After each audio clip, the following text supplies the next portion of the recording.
Now we will go to our next topic, that is transfer of heat.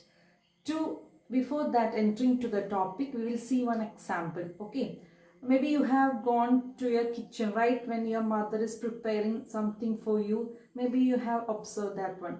If you want to cook something, first of all he or she will light the stove, right? Then she will keep some vessel, utensil, right? So first the utensil or the vessel will be cool.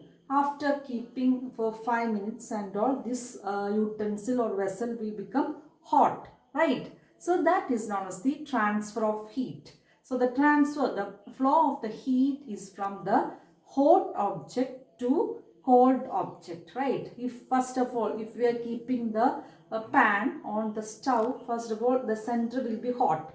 After that few minutes the full vessel will become hot, right? So that is known as the transfer of heat. So always the heat will transfer from the hot object to the cold object, right? Okay, so now we will see what are the important features of this transfer of heat. So as I said to you, the transfer of heat will take place always. It is the flow of heat that take place from a hot object to a cold object. Okay. So after frying or after cooking and all, if we stop after finishing this cooking, we will stop the stove, right? Then we will keep the vessel in one place. Then after 5 or 10 minutes, you can see that if you touch the vessel, it will be little cold, right? Slowly the temperature will decrease. So that time the hot from the object, from the vessel will go to the atmosphere.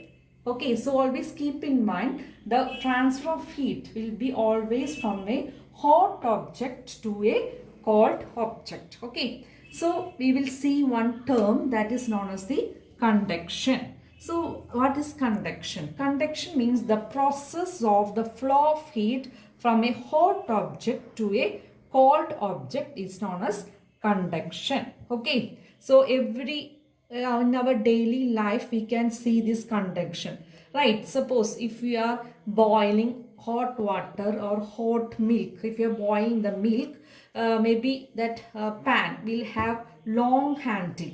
Maybe if it is too long, at the end of the handle it will be not that much heat will be there, we can hold, your mother can hold. But also after that maybe some plastic or wooden handle will be there, because slowly the heat will transfer from the hot side of the pan to the cold side of the pan. So always the conduction means the process of flow of heat from a hot object to a cold object, that is known as the conduction. So this term you have to keep in mind, what is known as the conduction. Okay, now we will see two terms, that is conductors and insulators. Have you seen electric wires? So if you see, you can see a plastic coating over that copper, that metal. Okay, the copper metal will be covered with a plastic coating. Okay, why that coating is there? If you are touching, if that coating is not there, when the switch is on, if you are touching that one, we will get electric shock.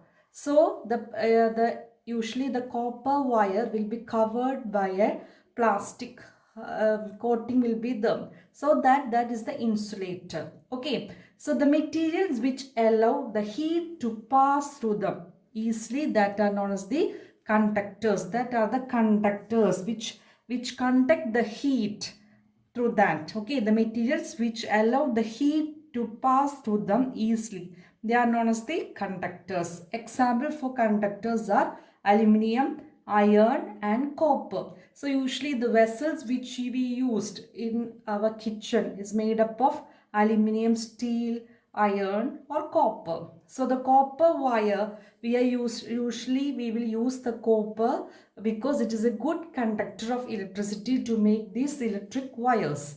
Okay, so that type, the materials which allow the heat to pass through that, it is known as the conductors. Okay, it is known as the conductors.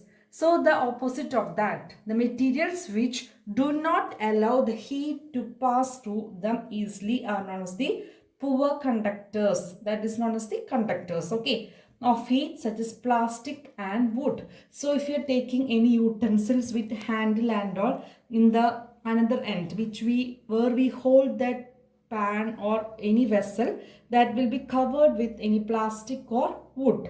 So because the plastic and wood are poor conductor of heat, that name is known as the insulator.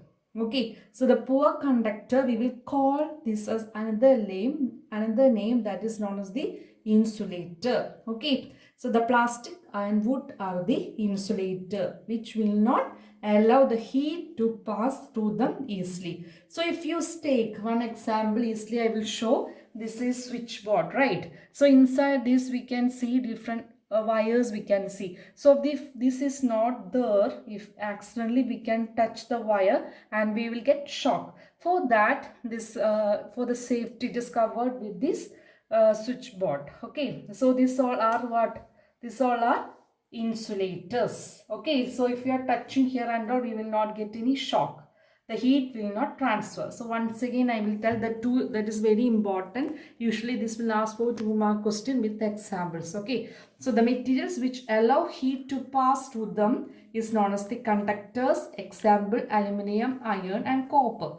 Materials which do not allow heat to pass through them is they are poor conductor. The poor conductors, we will call the name like insulators. So example for insulators are plastic and wood. So you can see, if two wires, if we are joining two wires, we will, after joining it, we will cover it with the insulating tape, right? Insulating tape. So for that, if actually we are touching there, we will not get shock. Okay, so these terms are conductors and insulators. I hope it is clear to you.